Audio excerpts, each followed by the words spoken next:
Hello hello नमस्ते सबैजनालाई। आज कि हजुरहरू सन्चै हुनुहुन्छ होला। म पनि सन्चै आरामै छु। म माइतको घरदेखि घरतिर जान लाग्छु। गाडी साडी पाएको छैन, अब हिँड्दै जानुपर्छ। 1.5-2 घन्टा लाग्छ। करिब आधा घन्टा हिँडेर यहाँ सेबोखोला भन्ने ठाउँमा आइएको छ।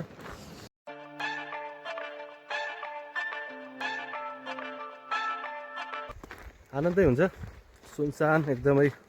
भिड भडाका बजारदेखि होइन, आनन्द मजाले गाउँघरतिर यसरी हिँड्न पायो भने एकदम माइन्ड फ्रेस आनन्दको हुन्छ।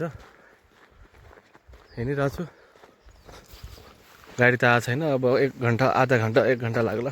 करिब सिर्के भन्ने ठाउँ पुग्दैछु। बाटो त भर्खर भर्खर खुलेको बाटो, गाउँघरको यस्तै हुन्छ। एकदमै कच्ची बाटो, खोला पल्लो साइडमा पनि बाटो छ।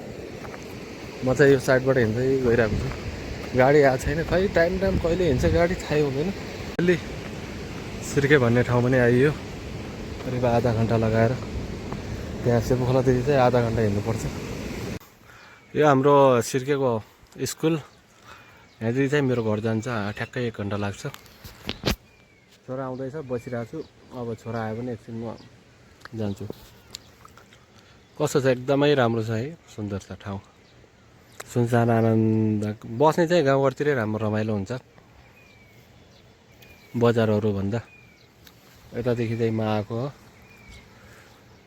यता यो सिर्के भन्ने ठाउँ, त्यहाँदेखि चाहिँ ठ्याक्कै गडसिना भन्ने ठाउँ, यहाँदेखि 1 घन्टा लाग्छ ठ्याक्कै हिँडेर।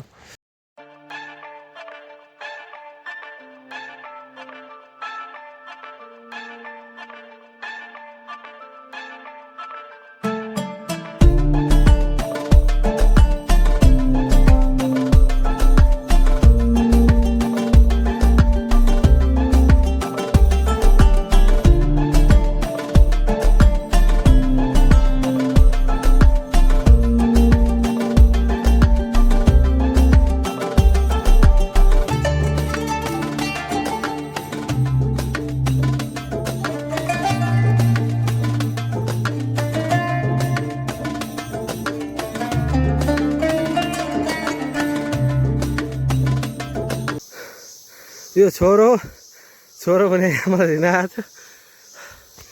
उकालोमा हिँड्नै सकिन्न, एकदमै गाह्रो छ। तराईतिर बसेको, यहाँ पहाडतिर हिँड्न एकदमै गाह्रो छ। सास फुलिरहेको। यसो छोरो कपाल टिप्न गएको। अलिक धेरै टिप है, घर लिनुपर्छ।